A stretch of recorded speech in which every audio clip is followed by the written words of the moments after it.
So let's get an update on MSTY and ALTI today. Then we'll get an update on the two swing trades that we've been tracking. And also I opened two additional ones today.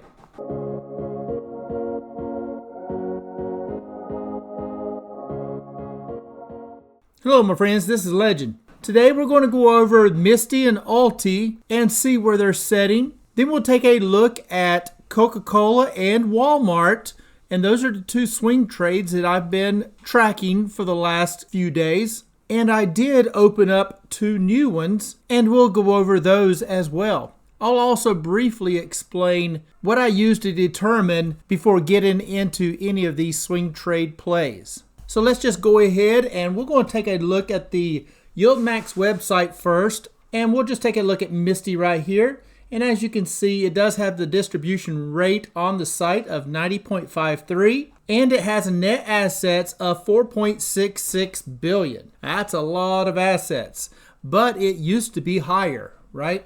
So it has come down a little bit. It was in the fives. It is now at 4.66, but that is still a lot of assets to work with. And on ALTI, it's at an 85.09 distribution rate. And check that out. They've got a net assets of 3.13 billion. That's a pretty nice number to work with. Now, of course, their expense ratio is a 1.3%. It is a little high, right? But you do have to understand on ALTI, they have so many different stocks that they're having to do options on. So there's a lot more management to that, a lot more work. So therefore, the 1.3% expense ratio does make sense. Versus on MSTY, it's still at a 0.99% for that expense ratio. But of course, MSTY has always been their baby, right? In my mind, I would say that MSTY is their favorite. So therefore, they may keep with that 0.99%, right? But who knows? So let's just go ahead and slide over to the Webull chart and let's just go ahead and check out to see what it did today. All right, so here we are on the Webull chart, and as you can see, and this is the actual chart, right? So these are actual movements of the candles. And you can see we are somewhat just trading sideways. It is just basically right in this area and it's not doing a whole lot. I'm hoping that that means that it's kind of found a little bit of a ground area. And you can see we are tilting up on that MACD. But we have done that so many times that I don't want to say the words of the cross up. But who knows, maybe we will get it this time. But if not, then when MSTY gives me another buying opportunity, when that RSI2 drops below that 10, I'll pick up a couple more shares. Right? I don't mind picking up a few shares here and there on MSTY, but I don't want to buy too many because my ultimate goal being to pay MSTY off. Each time I do buy, since it is above my adjusted price per share, it does prolong me getting that paid off. So that's why I'm very careful, and when I do buy, I only buy a couple shares here and there. Now once it's paid off, then that'll be a different story. I'll be able to use that full distribution and then I can buy more MSTY or I can put it into something else, whatever I want to do at that point, as my MSTY shares would be paid off. And as long as I don't go over the amount that they provide me every 4 weeks in that distribution, then I will not have any of my personal capital invested. So let's just take a look at the adjusted chart and let's just see where it sets. And you can see we are on the bottom half of that Bollinger Band, and that RSI2 is tilting down some, but it is still too high to even consider a purchase for me. And if we look at MSTR, it looks very similar, right? We are somewhat just trading within this little bit of a range right here. It is somewhat coming down, but that MACD is getting tight once again, right? One of these days it's going to cross, and I hope that it just takes off. Maybe tomorrow will be that day. Fingers crossed, right? And let's just quickly take a look at Bitcoin. And you can see here's Bitcoin. It too really is just not moving a whole lot, right? It too is just kind of basically trading within that range right there.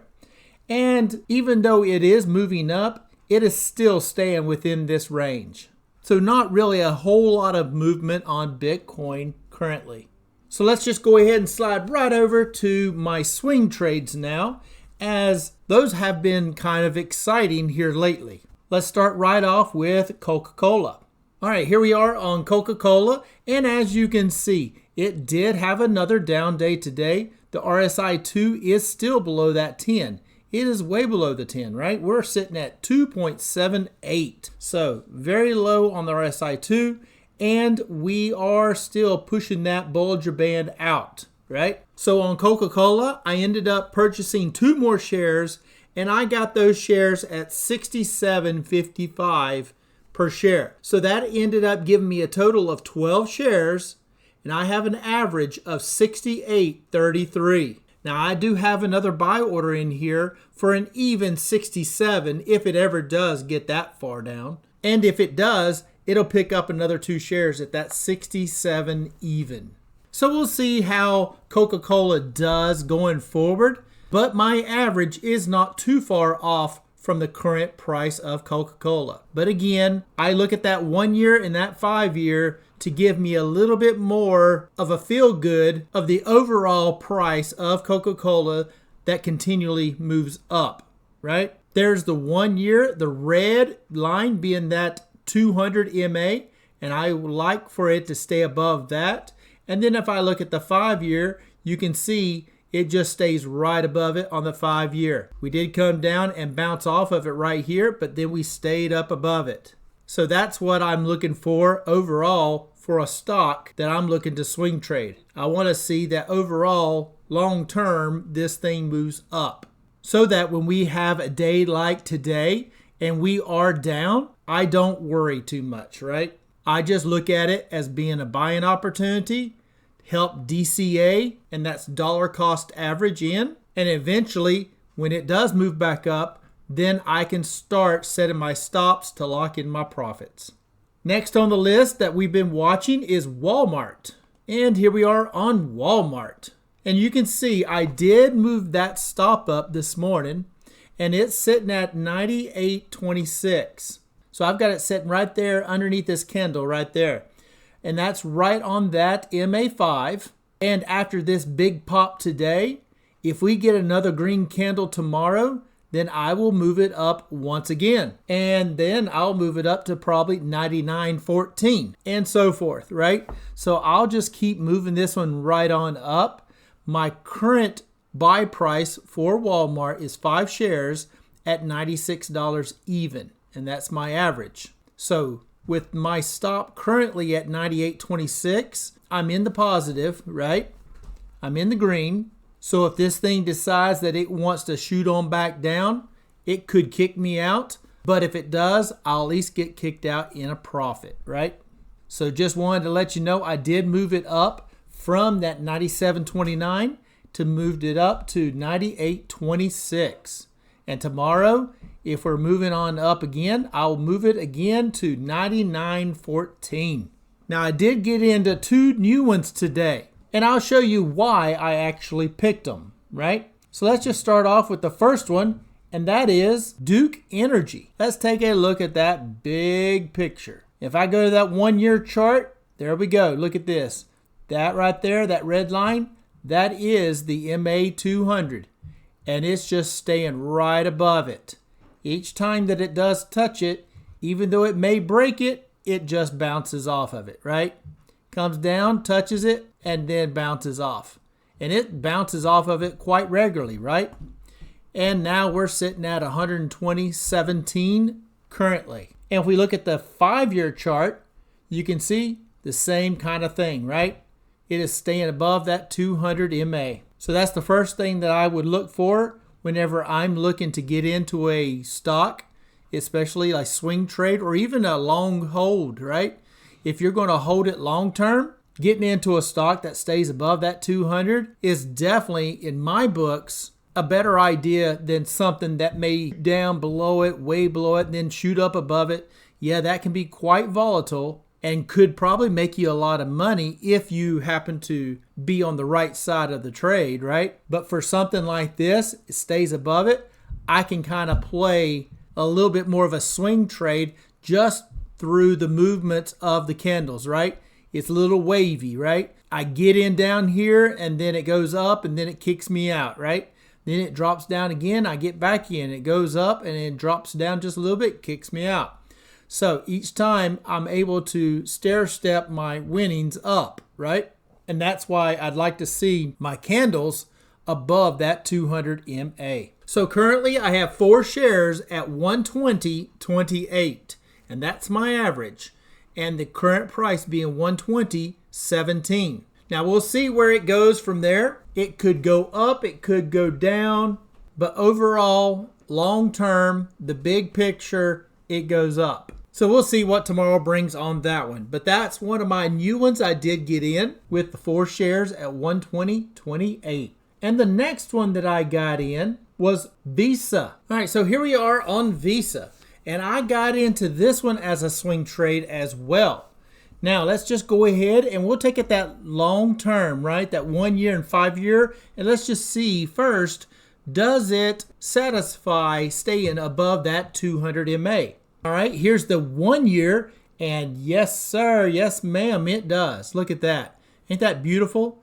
That 200 MA just moving right on up, and so are the candles. So that makes it on the 1 year, and let's take a look at the 5 year, and there we are on the 5 year. Beautiful. Staying above it. It did drop right here, but that was it. So that's the first thing I look for right there. Is it staying above that 200 MA overall? And if it is, I then move to the next indicator, and that would be the Bollinger Band, right? So the Bollinger Band, I prefer it to be on that bottom half of that Bollinger Band. I'd like for it to be at the bottom of the Bollinger Band, but I want it at least on the bottom half for the most part, right?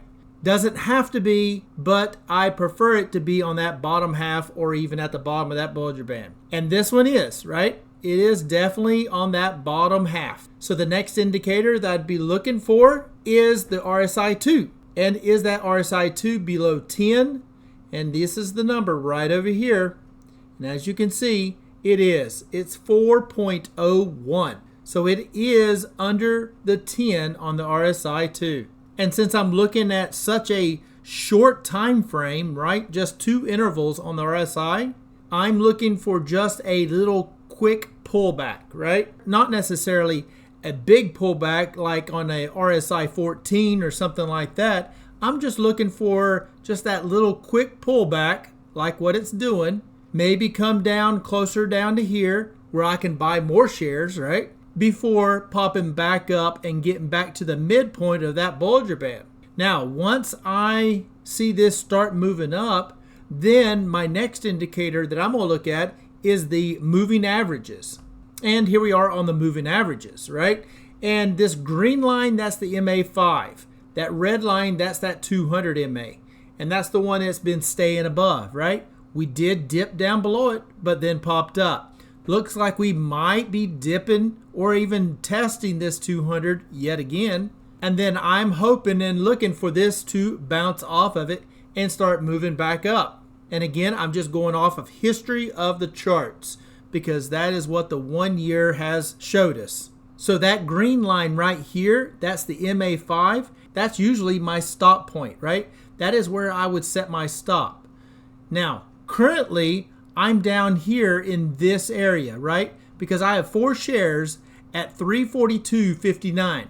So I am right down here at my purchase. The MA5, it's way up here. So if this indeed starts moving back up, then eventually it will cross over that MA5. The MA5 will then turn around and start moving up with that candle. And at that point, as I've shown in several other videos, I will set that stop on that MA5. And usually I like to keep it about a candle or 2 behind. It just really depends on how the candles move. If it has a big move, I may move it closer. If it has a small move, I may move it only 1 day or something like that, or maybe not even move it at all, right? And if it's a red candle, then I have to decide, do I want to move it up or do I want to stay back where I'm currently at just to give it a little extra room to breathe? But we'll get to that once we actually start getting this one turned around. And you can look back on Walmart as we're following that MA5 up as an example of what I would do once this thing starts turning around, bouncing off of that MA200. So I've got some things going on. I did not sell a put on SPY today, and it's just mostly because right here on SPY, you can see we had a green day, right? Now, it looks like it did come down a little bit, so it was a red number, but overall, from the close of Friday being at 647.24, we really only touched that point right there, a low of 647.23. So we actually went down, tested the actual previous candle's closing price, and then bounced off of it. So that's interesting, right? So therefore, we were really never down from the previous candle, right? So for me to sell that put, I like to see a red candle, but I'd like to see it below the close of the previous day. So that's basically the update on what I've been through today. So if you enjoyed this type of content, please hit the like button. And if you're not subscribed already, be sure to hit that subscribe button and that notification bell so that you can get notified when these videos are posted. And as always, I am not a financial advisor. This is not financial advice. Please do your own due diligence before you get into any stock plays. And until next time, legend out.